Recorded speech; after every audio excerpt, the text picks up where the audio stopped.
Spread of Indian culture abroad. Outside world से India का contact काफी पुराना है। थर्ड मिलेनियम बीसी से ही इंडिया आउटसाइड वर्ल्ड के कांटेक्ट में रहा है। Harappans present day Iraq Iran region में सिचुएटेड मेसोपोटामियन सिविलाइजेशन से ट्रेड के लिए जाने जाते हैं।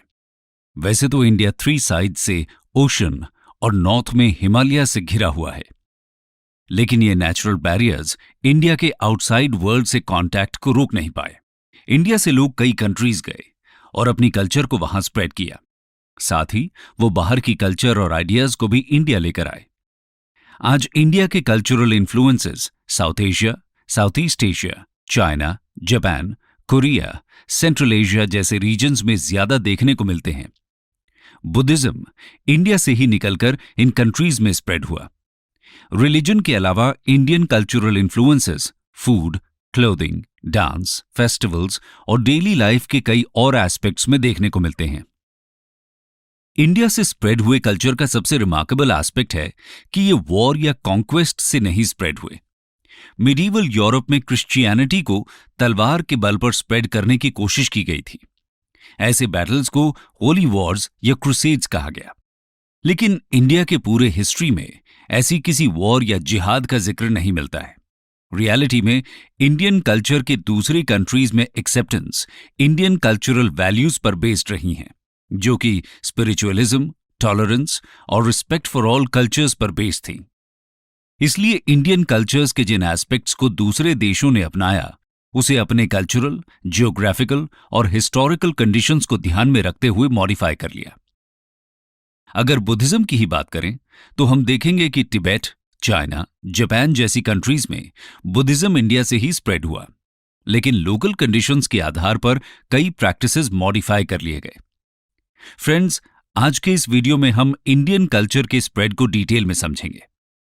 हम देखेंगे कैसे over the years trade missionaries, travellers, wanderers के थ्रू इंडिया का कल्चर दूसरे देशों में स्प्रेड हुआ। Means of spread of Indian culture. Distant lands में इंडिया के कल्चर को स्प्रेड करने में कई सारे फैक्टर्स रिस्पॉन्सिबल हैं। इनमें से most notable contribution traders, missionaries, scholars, wanderers या जिप्सीज का रहा है। ट्रेडर्स।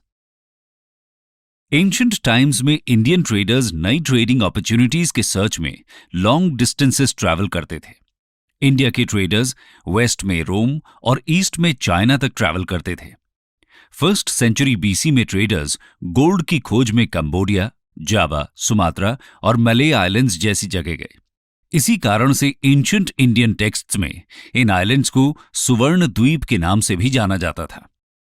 मथुरा, उज्जैन, प्रयाग और पाटलिपुत्र जैसे इनलैंड सिटीज और ममल्लापुरम, ताम्रलिप्ति, कावेरीपट्टनम जैसे पोर्ट सिटीज ओवरसीज ट्रेड के लिए जाने जाते थे। यूनिवर्सिटीज। ट्रेडर्स के अलावा इंडियन यूनिवर्सिटीज भी important centres of cultural interaction थी। दूसरे देशों से कई स्कॉलर्स इंडियन कल्चर और सिविलाइजेशन को समझने इन यूनिवर्सिटीज में आते थे। ईस्ट में नालंदा और वेस्ट में वल्लभी यूनिवर्सिटी को काफी विजिट किया जाता था। ह्यूएन सांग भी अपने ट्रैवल अकाउंट सीयू की में नालंदा और वल्लभी को ब्यूटिफुली डिस्क्राइब करते हैं। नालंदा के बारे में ह्यूएन सांग कहते हैं कि ये 7 स्टोरीज की थी और यहां 1500 टीचर्स और कई देशों से लगभग 10,000 स्टूडेंट्स पढ़ते थे। इंडियन कल्चर और खासकर बुद्धिज्म के स्प्रेड में बिहार के 2 और एंशिएंट यूनिवर्सिटीज विक्रमशिला और उदंतपुरी का इंपॉर्टेंट रोल रहा है। भूटान, चाइना, तिब्बत जैसी देशों में महायान बुद्धिज्म को स्प्रेड करने में विक्रमशिला से गए स्कॉलर्स का इंपॉर्टेंट रोल है। ट्रेडर्स, स्कॉलर्स के अलावा वॉन्डरर्स या जिप्सीज का भी इंडियन कल्चर को स्प्रेड करने में इंपॉर्टेंट रोल रहा है। ये जिप्सीज मोस्टली लैंड रूट्स के थ्रू ट्रैवल करते थे। ये पंजाब, सिंध, मुल्तान होते हुए पर्शिया और यूरोप तक गए। वॉन्डरर्स और जिप्सीज। ऐसा ही एक इंपॉर्टेंट ग्रुप है रोमाज जिप्सी का। रोमाज एक्चुअली में नॉर्दर्न इंडियन स्टेट से बिलोंग करते थे। माना जाता है कि जब अलेक्जेंडर अपने इंडियन कैंपेन से वापस लौटे तो अपने साथ इनको लेकर गए। Romas skilled weapon manufacturers, iron workers थे, जिसके कारण आर्मी के लिए इनकी डिमांड काफी ज्यादा थी। सिंध, पर्शिया, टर्की होते हुए रोमाज यूरोप पहुंचे। आज रोमा पीपल यूरोप के करीब 30 कंट्रीज में बसे हुए हैं। इनकी मैक्सिमम पॉपुलेशन टर्की में है। रोमानी लैंग्वेज जो रोमाज आज भी यूज करते हैं कि कई नॉर्दर्न इंडियन लैंग्वेजेस से सिमिलैरिटीज हैं।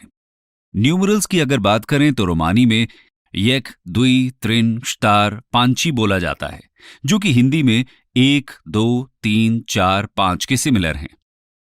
इंडियन सोसाइटी की तरह ही रोमाज में भी व्हाइट कलर मॉर्निंग या शोक को सिग्निफाई करता है। रोमा ब्राइड्स भी हाथों पर मेहंदी अप्लाई करती हैं और इंडिया में फॉलो किए जाने वाले कई रिचुअल टैबूज रोमा सोसाइटी में भी फॉलो किए जाते हैं। अनफॉर्चुनेटली रोमाज यूरोप के one of the most persecuted tribes में से एक हैं। इनका कल्चर डोमिनेंट यूरोपियन कल्चर से अलग है, जिसके कारण इन्हें डिस्क्रिमिनेशन फेस करना पड़ता है। इसके कारण कई रोमाज अपने इंडियन रूट्स को हाइड करते हैं और यूरोपियन कल्चर को अपनाने की कोशिश करते हैं। आइए अब इंडियन कल्चर के स्प्रेड को रीजन वाइज डिटेल में देखते हैं। इस वीडियो में हमारा focus central Asia, east Asia, South East Asia, south Asia, अरब वर्ल्ड और रोम पर होगा। Spread of Indian culture in central Asia. Russia, Tibet, China और इंडिया से सराउंडेड लैंड मास को सेंट्रल एशिया कहते हैं। Presently Turkmenistan, Tajikistan, Uzbekistan, Kazakhstan और Kyrgyzstan central Asian countries में आते हैं। सेंट्रल एशियन कंट्रीज की हिस्ट्री में सिल्क रोड ट्रेड रूट का बहुत अहम रोल रहा है। सिल्क रोड चाइना के शियान प्रोविंस से शुरू होकर सेंट्रल एशियन कंट्रीज को क्रिस क्रॉस करते हुए यूरोप तक जाता था। वैसे तो इस रूट पर कई कमोडिटीज ट्रेड होती थीं, लेकिन चाइनीज सिल्क सबसे इंपॉर्टेंट था, जो इस रूट के थ्रू ट्रेड होता था। इसलिए इस रूट को सिल्क रूट के नाम से जानते हैं। इंडिया के ट्रेडर्स भी नेपाल, तिब्बत, कश्मीर के थ्रू सिल्क रूट को एक्सेस करते थे। सिल्क रूट के थ्रू इंडियन गुड्स भी बाहर जाते थे और बाहर के गुड्स इंडिया आते थे। सिल्क रूट पर केवल ट्रेडर्स ही नहीं, बल्कि स्कॉलर्स, मंक्स और मिशनरीज भी ट्रैवल करते थे, जिसके कारण Indian culture, specially Buddhism, central Asia में स्प्रेड हुआ। सेंट्रल एशिया में आज कई Buddhist stupas, monasteries, temples, statues के रिमेन्स मिलते हैं, जो एंशिएंट इंडिया और सेंट्रल एशिया के बीच के कल्चरल कॉन्टैक्ट्स की गवाही देते हैं। सिल्क रूट पर लोकेटेड ऐसा ही एक एंशिएंट बुद्धिस्ट किंगडम था, किंगडम ऑफ खोतान। ये प्रेजेंट डे चाइनीज शिनशांग रीजन में लोकेटेड है। इंडिया और खोतान के बीच का कल्चरल रिलेशनशिप 2000 साल से भी ज्यादा पुराना है। खोतान से मिले कुछ 1st सेंचुरी एडी के कॉइन्स पर फ्रंट साइड पर एनग्रेविंग्स चाइनीज लैंग्वेज में हैं, तो बैक साइड पर प्राकृत लैंग्वेज में हैं। खोतान की मॉनेस्ट्रीज में कई संस्कृत मैन्युस्क्रिप्ट्स, ट्रांसलेशंस एटसेट्रा भी मिले हैं, जो इस रीजन के कॉम्पोजिट कल्चर की तरफ इशारा करते हैं। सेंट्रल एशिया के बाद आइए ईस्ट एशियन रीजन में इंडिया के कल्चर का स्प्रेड देखते हैं। Indian culture in east Asia. East Asia में हम चाइना, तिब्बत, कोरिया और जापान में इंडियन कल्चरल इन्फ्लुएंस को देखेंगे। स्टार्ट करते हैं चाइना से। चाइना। इंडिया और चाइना के बीच के कांटेक्ट की शुरुआत 2nd सेंचुरी बीसी से हो गई थी। चाइना में इंडियन कल्चर को स्प्रेड करने में 2 मंक स्कॉलर्स, कश्यप मार्तंगा और धर्मरक्षिता का इंपॉर्टेंट रोल था। ये मंक्स 67 एडी में हान डिनेस्टी के चाइनीज एम्परर मिंग टी के इनविटेशन पर चाइना गए थे। माना जाता है कि चाइना में बुद्धिज्म का इंट्रोडक्शन इन्हीं 2 स्कॉलर्स ने किया था। चाइनीज एम्परर ने दोनों के रहने के लिए फेमस व्हाइट हॉर्स मॉनेस्ट्री भी बनवाई थी। चाइना में बुद्धिज्म बहुत जल्दी पॉपुलर हो गया, जिसके कारण large number of Chinese Buddhist pilgrims Buddhist scriptures और प्रैक्टिसेस को समझने के लिए इंडिया आने लगे। जो चाइनीज ट्रैवलर्स इंडिया आए, उनके द्वारा लिखी गई ट्रैवल डॉक्यूमेंट्स आज इंडियन हिस्ट्री को समझने का इंपॉर्टेंट सोर्स हैं। जैसे कि चाइनीज ट्रैवलर ह्यूएन सैंग के travel documents 7th century AD के हर्षवर्धन रेन को समझने में हेल्प करते हैं। इंडियन यूनिवर्सिटीज और मॉनेस्ट्रीज से भी कई प्रोमिनेंट टीचर्स चाइना गए। इनमें सबसे पॉपुलर थे बोधि धर्मा। ये ओरिजिनली कांचीपुरम से बिलोंग करते थे, नालंदा यूनिवर्सिटी से पढ़ने के बाद बुद्धिज्म प्रीच करने के लिए ये चाइना चले गए। बोधि धर्म ने चाइना में योग और मेडिटेशन यानी ध्यान को काफी पॉपुलर किया। मेडिटेशन को चाइनीज में च्यान कहते हैं, जो संस्कृत वर्ड ध्यान से ही डिराइव्ड है। बोधि धर्म के कॉन्ट्रीब्यूशंस के कारण आज चाइना और जापान में उन्हें देवता की तरह वर्शिप किया जाता है। 4th सेंचुरी एडी चाइना में जब वे डिनेस्टी पावर में आई, तब इसके एम्परर ने बुद्धिज्म को स्टेट रिलीजन डिक्लेयर कर दिया। इससे बुद्धिज्म को चाइना में काफी पुश मिला। थाउजेंड्स ऑफ संस्कृत बुक्स को चाइनीज में ट्रांसलेट किया गया और कई पिलग्रिम्स बुद्धा के रेलिक्स और मैन्युस्क्रिप्ट्स कलेक्ट करने के लिए इंडिया के बुद्धिस्ट सेंटर्स आए। चाइनीज बुद्धिस्ट्स ने इंडिया में अजंता और एलोरा केव्स की तरह चाइना में भी कई रॉक कट केव्स बनाए। इनमें दुनहुआंग, योंगगांग, लुंगमेन के बुद्धिस्ट रॉक कट केव्स काफी पॉपुलर हैं। योंगगांग के रॉक कट केव्स के कल्चरल वैल्यू के कारण इसे 1983 में यूनेस्को ने वर्ल्ड हेरिटेज साइट भी डिक्लेयर किया है। चाइना से होते हुए बुद्धिज्म का इन्फ्लुएंस कोरिया और जापान में भी स्प्रेड हुआ। जापान में स्पेशली बुद्धिज्म को काफी एक्सेप्टेंस मिली और आज approximately 70% of the Japanese Buddhist followers हैं। जापान में बुद्धिज्म अप्रॉक्सिमेटली 525 एडी में कोरिया के थ्रू पहुंचा था। कोरियन एम्परर ने बुद्ध को एक स्टैच्यू, रिचुअल ऑब्जेक्ट्स और कई सीक्रेट टेक्स्ट्स फ्रेंडशिप मिशन के साथ जापान भेजा था। बुद्धिज्म को इंडिया से चाइना, कोरिया और जापान की यात्रा में कम से कम 100 साल लग गए। जापान में बुद्धिज्म के आने से नेटिव कामी वर्शिपर्स और बुद्धिस्ट फॉलोअर्स के बीच स्ट्रगल शुरू हो गया, लेकिन बुद्धिज्म को इंपीरियल स्पॉन्सरशिप मिला और फिर वहां बुद्धिज्म प्रिवेल किया। तिब्बत तिब्बत हिमालय के नॉर्थ में सिचुएटेड प्लेटो रीजन में बसा है। आज मोस्ट टिबेटन्स बुद्धिस्ट हैं। 8th सेंचुरी एडी के एंड तक तिब्बत में बुद्धिस्ट रिलीजन मेजर रिलीजन बन गया था। माना जाता है कि टिबेटन बुद्धिज्म का स्प्रेड विक्रमशिला और नालंदा जैसी इंडियन यूनिवर्सिटीज के कारण हुआ था। किंग त्रिसोंग डेत्सेन ने 2 फेमस बुद्धिस्ट स्कॉलर्स को नालंदा से तिब्बत इनवाइट किया था। पहले थे शंतरक्षिता, जिन्हें तिब्बत में पहली बुद्धिस्ट मॉनेस्ट्री बनवाने का श्रेय दिया जाता है। उसके बाद पद्मसंभव आए। पद्मसंभव अपने स्पिरिचुअल और मैजिकल पावर्स के कारण जाने जाने लगे। तिब्बत में आज लोग उन्हें बोधिसत्व की तरह वर्शिप करते हैं। ईस्ट एशिया के बाद आइए श्रीलंका और साउथ ईस्ट एशिया में इंडियन कल्चर के स्प्रेड को समझा जाए। Indian culture in Sri Lanka and south East Asia. Sri Lanka Sri Lanka के साथ इंडिया के कांटेक्ट के फर्स्ट एविडेंस रामायण में मिलते हैं। रामायण के अनुसार श्रीलंका पर डीमन किंग रावण का रूल था। मिथोलॉजी से हटकर अगर हिस्टोरिकली देखें तो मौर्य डिनेस्टी के किंग अशोका का श्रीलंका के कल्चरल हिस्ट्री में इंपॉर्टेंट रोल था। अशोका ने श्रीलंका में बुद्धिज्म स्प्रेड करने के लिए अपने सन महिंद्र और डॉटर संघमित्रा को भेजा था। महिंद्रा से इन्फ्लुएंस होकर उस समय की श्रीलंकन किंग देवनमपिया तिस्सा ने बुद्धिज्म अडॉप्ट कर लिया था। ग्रेजुअली श्रीलंका बुद्धिज्म का स्ट्रॉन्ग होल्ड बन गया। पाली लैंग्वेज जो इंडिया में पॉपुलर थी, उसका इस्तेमाल श्रीलंका में भी किया जाने लगा। इनफैक्ट श्रीलंका के मेजर बुद्धिस्ट टेक्स्ट्स दियापवाम्सा और महावाम्सा पाली लैंग्वेज में ही लिखे गए हैं। श्रीलंका का करंटली पॉपुलर सिंहलीज लैंग्वेज भी एक्चुअली पाली, तमिल और संस्कृत के मिश्रण से बना है। बुद्धिज्म के साथ साथ इंडिया के कल्चर के दूसरे एस्पेक्ट्स जैसे food, paintings, dance, music etcetera भी श्रीलंका पहुंचे और वहां के लोकल ट्रेडिशंस को इन्फ्लुएंस किया। श्रीलंका के बाद साउथ ईस्ट एशिया पर नजर डालते हैं। South East Asia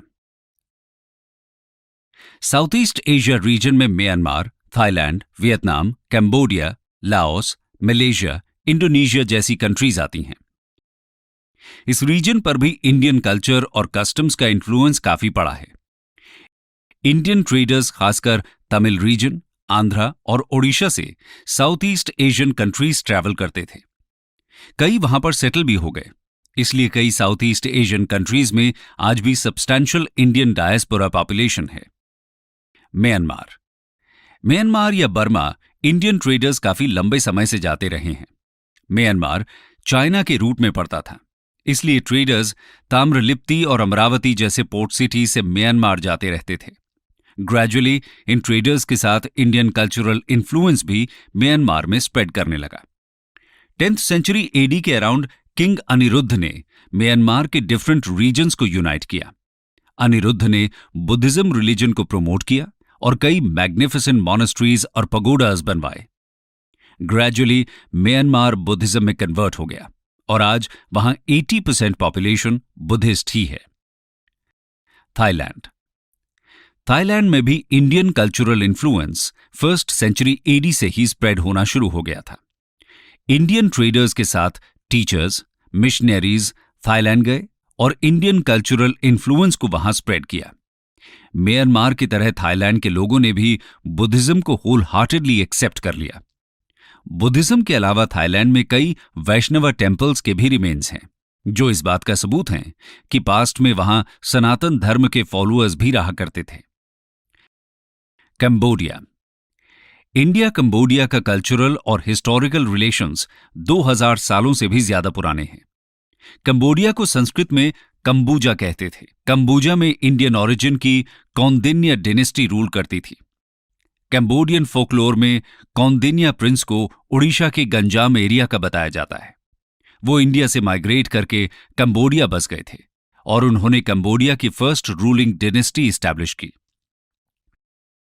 Cambodian society अब प्रिडोमिनेंटली बुद्धिस्ट है, लेकिन अभी भी ये हिंदू रिचुअल्स, मूर्ति पूजा, इंडियन मिथोलॉजी के कई एस्पेक्ट्स रिटेन करता है।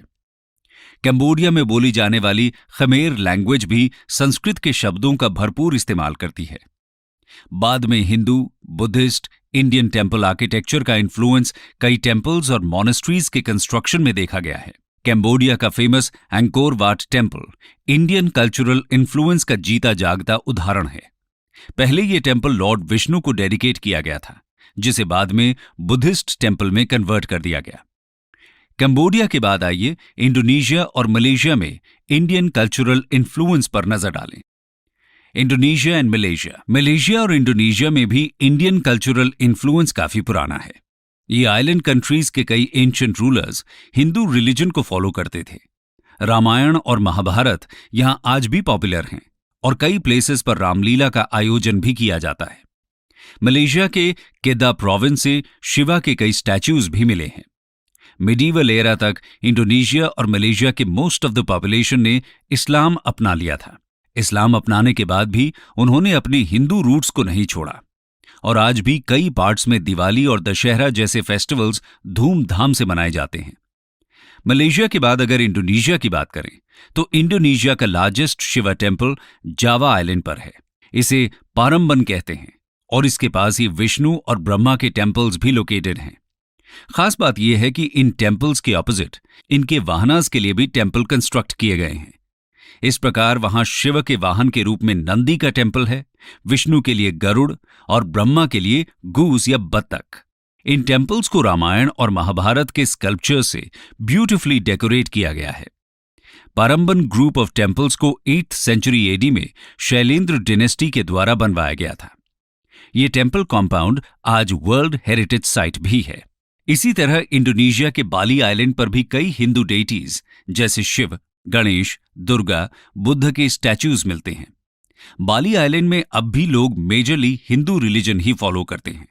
जहां इंडोनेशिया के बाकी आइलैंड्स ने इस्लाम अपना लिया, बाली के 80% रेजिडेंट्स आज भी हिंदू रिलीजन फॉलो करते हैं।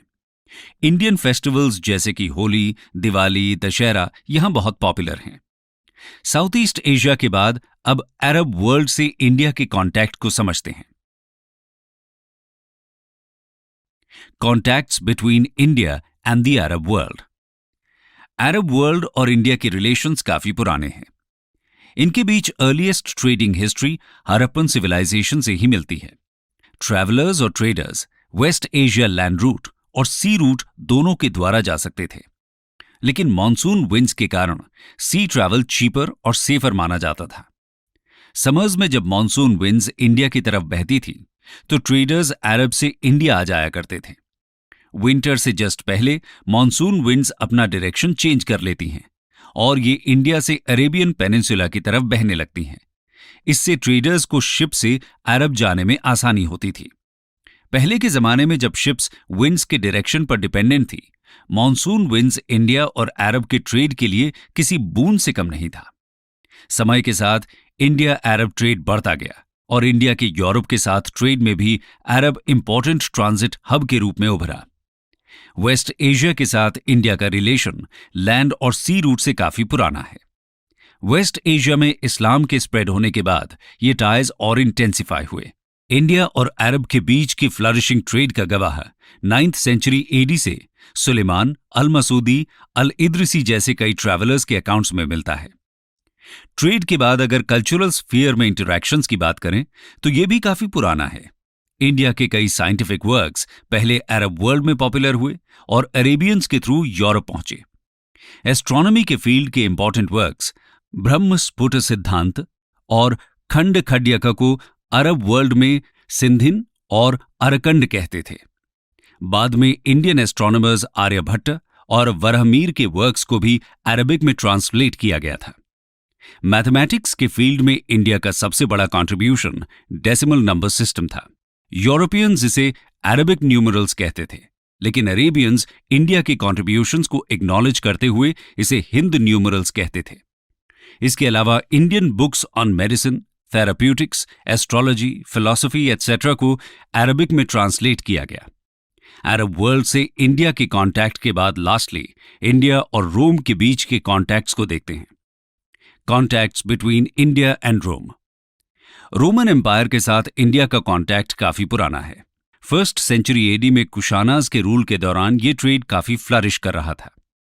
इंडिया के कई गुड्स जैसे pepper, betel, spices, ivory, silk, muslin, precious stones Europe में हाई डिमांड में थे। स्पाइसेस की इनफैक्ट डिमांड यूरोप में इतनी हाई थी कि उनकी वैल्यू गोल्ड, सिल्वर से कंपेरेबल थी।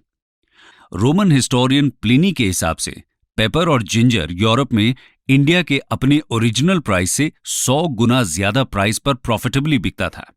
वास्को द गामा का 1498 में यूरोप से इंडिया डायरेक्ट सी रूट की खोज करने में भी स्पाइस ट्रेड का इंपॉर्टेंट रोल था। 1498 से पहले इंडिया के स्पाइसेस सी रूट के द्वारा अरब कंट्रीज जाते थे और उसके बाद कैरावान्स में लादकर उन्हें यूरोप ले जाया जाता था।